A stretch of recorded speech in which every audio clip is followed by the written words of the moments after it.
Discover who you are, not what others want you to be. Her name was Anya, and she wasn't abused. She wasn't screamed at. She wasn't locked in a room. In fact, she was loved. She had parents who cared deeply, a family that meant well. They cooked for her, worried for her, sacrificed for her. But there was a silent price tag attached to that love. Be the daughter we dreamed of, not the girl you are. She watched boys stay out late. She was told, "You're a girl. It's different for you." She dreamt of being independent. "Too risky," they said. "It's not safe. We're just protecting you." She talked about solo travel, about living on her terms. They said she was being stubborn, unthankful, selfish. Slowly, she stopped talking about what she wanted. She wasn't forced to give up her dreams. She chose to. Because every time she didn't, their silence felt like punishment.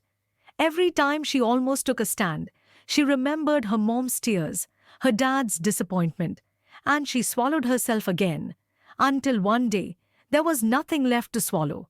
She sat alone on the floor of her room, lights off, phone on, silent, not crying, not angry, just empty. She wasn't in pain. She just didn't feel anything anymore. No spark, no desire, no idea who she was. Because for 26 years, she had lived for everyone else. And then, the voice inside her finally broke through the numbness. "But what about me?" It wasn't a loud scream.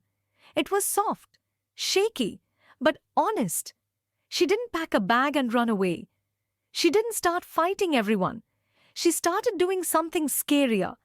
She started listening to herself. Not once, not perfectly, but slowly. She started saying, "I don't like this. I'm not okay. I want something different." And it shook everything. People called her rebellious, a disappointment, too much. But for the first time ever, she wasn't a stranger to herself. Years later, she sits in a little rented apartment. No big job, no luxury life, but peace. Because every book on her shelf, every painting on her wall, every bruise in her heart is hers. She isn't the perfect daughter. She's her mother's daughter, and still herself. And somehow, that was enough. Some people are never caged. Some are caged by force, and some by love. But in the end, the question remains the same.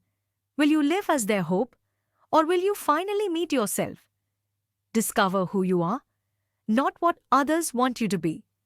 For more soul-stirring stories like this, like, subscribe, and join the journey at Fox and Bear Quest. Your quest for meaning begins here.